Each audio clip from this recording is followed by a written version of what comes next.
एक बार एक डंकी जो कि इक्वली भूखा और प्यासा होता है कुछ खाने और पीने के लिए ढूंढ रहा होता है।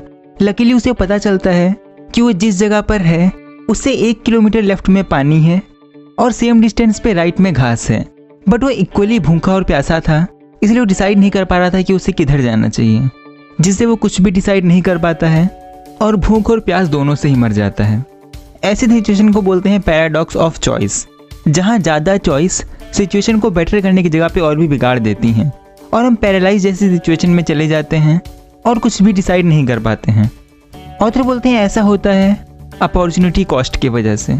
जैसे अगर आपको 2 जॉब की चॉइस दी जाए, फर्स्ट में सैलरी ज़्यादा है बट प्रमोशन के चांसेस कम हैं और सेकंड में सैलरी कम है बट प्रमोशन के चांसेस ज़्यादा हैं, तो अगर आप फर्स्ट ऑप्शन चूज़ करेंगे तो वो अपॉर्चुनिटी मिस करेंगे जो आप सेकंड ऑप्शन चूज़ करके पा सकते थे। और सेकंड ऑप्शन चूज़ करने पे आप सोचेंगे कि अगर आप फर्स्ट ऑप्शन चूज़ करते तो आपके पास सैलरी ज़्यादा होती।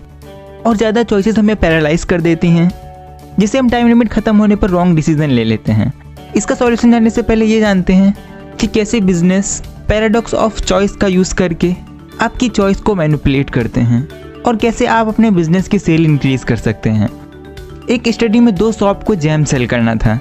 फर्स्ट शॉप में 24 जैम के सैंपल थे और सेकंड में 6। अब फर्स्ट शॉप के पास ज़्यादा सैंपल थे, इसलिए वहाँ ज़्यादा लोग आए, बट सिर्फ 3% लोगों ने ही जैम बाय किया। और सेकंड शॉप पे थोड़े कम लोग आए बट 30% लोगों ने जैम बाय किया। और इसी स्ट्रेटजी को रेस्टोरेंट बिजनेस भी यूज़ करते हैं।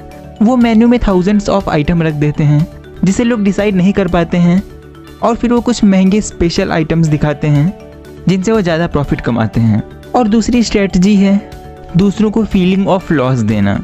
अगर आपको 2 ऑप्शन में से चूज़ करने को बोला जाए, जहाँ फर्स्ट ऑप्शन में आपको $100 मिलेंगे और सेकंड ऑप्शन में कॉइन टॉस किया जाएगा, और अगर हेड आता है तो आपको $200 मिलेंगे और टेल आने पे कुछ भी नहीं मिलेगा। सेकंड ऑप्शन में डबल प्रॉफिट है, बट फिर भी ज़्यादातर लोग फर्स्ट ऑप्शन को चूज़ करेंगे। ऐसा है कि गेन करने पे हमें जितनी खुशी होती है उससे ज़्यादा दुख तब होता है जब हम कुछ लॉस करते हैं, और हमें फीलिंग ऑफ लॉस बिल्कुल भी नहीं पसंद।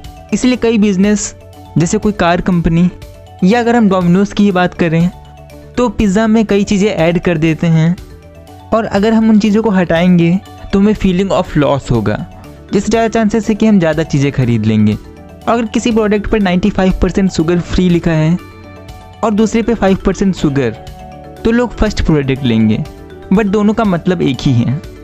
तो अब बात करते हैं कैसे आप पैराडॉक्स ऑफ चॉइस से खुद की लाइफ इंप्रूव कर सकते हैं। ऑथर बताते हैं दुनिया में 2 तरीके के लोग होते हैं, फर्स्ट मैक्सिमाइज़र, सेकंड सेटिस्फायर। मैक्सिमाइज़र वो लोग होते हैं जो हमेशा बेस्ट एक्सपेक्ट करते हैं। जैसे एक मैक्सिमाइज़र अगर स्वेटर लेने जाएगा तो बहुत से कलर के स्वेटर देखेगा और दूसरी शॉप से भी प्राइस पता करेगा ताकि वो बेस्ट प्राइस पे प्रोडक्ट ले सके। दूसरी तरफ अगर एक सेटिस्फायर शॉप पे जाएगा तो जैसे ही उसे कोई प्रोडक्ट मिलता है जो उसकी नीड को पूरा करे तो वो उसी पे सेटल हो जाएगा बिना उससे भी कुछ बेटर ढूंढने की चिंता किए। अब इन दोनों में सबसे अनहैप्पी पर्सन होता है मैक्सिमाइज़र।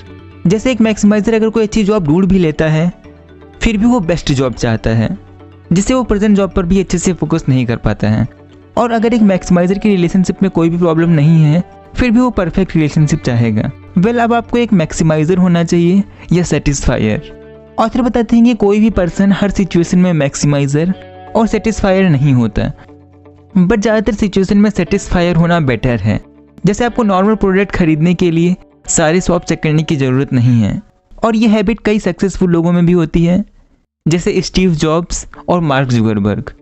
ये ज़्यादातर टाइम सेम क्लोथ्स ही पहनते हैं ताकि अनइम्पॉर्टेंट डिसीजन में ज़्यादा टाइम और एनर्जी ना जाए। और ऐसे डिसीजन जो आपकी लाइफ में बहुत इंपॉर्टेंस रखते हैं उसमें आपका मैक्सिमाइज़र होना बेटर है। यूजुअली मैक्सिमाइज़र कई मिस्टेक करते हैं जिसकी वजह से वो रॉन्ग डिसीजन ले लेते हैं और अनहैप्पी रहते हैं, जिसमें से फर्स्ट मिस्टेक है they don't decide time limit.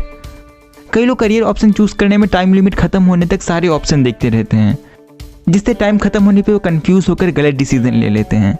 इसलिए आप एक टाइम लिमिट डिसाइड करें कि आप कितने टाइम तक डिफरेंट करियर देखेंगे और उनके बारे में इंफॉर्मेशन गैदर करेंगे।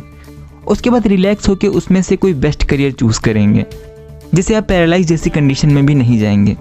सेकेंड, मैक्सिमाइज़र हमेशा बेस्ट चाहते हैं, बट आप बिना कंपैरिजन के कैसे जान सकते हैं कि आपके पास बेस्ट चीज़ है या नहीं, और ऑलमोस्ट हर सिचुएशन में किसी न किसी के पास आपसे बेटर चीज़ें होंगी। इसलिए एक बार डिसीजन लेने के बाद कंपेयर ना करें। और थर्ड है practice gratitude and regret less. एक डिसीजन लेने के बाद हम हमेशा सोचते हैं कि अगर हम दूसरा डिसीजन लेते तो हमें क्या अपॉर्चुनिटी मिलती, जिस वजह से हमारे पास इस टाइम जो है हम उसे नहीं देखते। इसलिए अभी आपके पास जो है उसे देखें, आपके पास क्या हो सकता था उसे देखने की जगह। तो मैं इस वीडियो को शॉर्ट में बता देता हूँ। तब तक कि अगर आपने चैनल को सब्सक्राइब करके बेल नोटिफिकेशन ऑन नहीं किया है तो उसे कर लें, ताकि आप ऐसी ही वीडियो फ्यूचर में मिस ना करें। सबसे पहले हमने जाना ज़्यादा चॉइसेस हमारे डिसीजन लेने की एबिलिटी कम कर देती हैं और हमें पैरालाइज जैसी सिचुएशन में डाल देती हैं। फिर हमने जाना हम अपनी बिजनेस की सेल इम्प्रूव कर सकते हैं चॉइसेस डिक्रीज करके और फीलिंग ऑफ लॉस का यूज़ करके। और आपको ज़्यादातर सिचुएशन में बहुत ज़्यादा चॉइसेस अवॉइड करना चाहिए और आप ऐसा कर सकते हैं सेटिस्फायर बन के।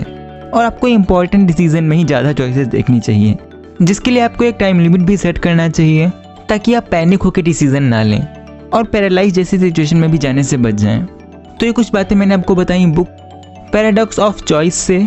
अगर आपको और भी बातें जाननी है तो आप इस बुक को डिस्क्रिप्शन से बाय करके पढ़ सकते हैं। तो आज के लिए बस इतना ही। Thanks for watching.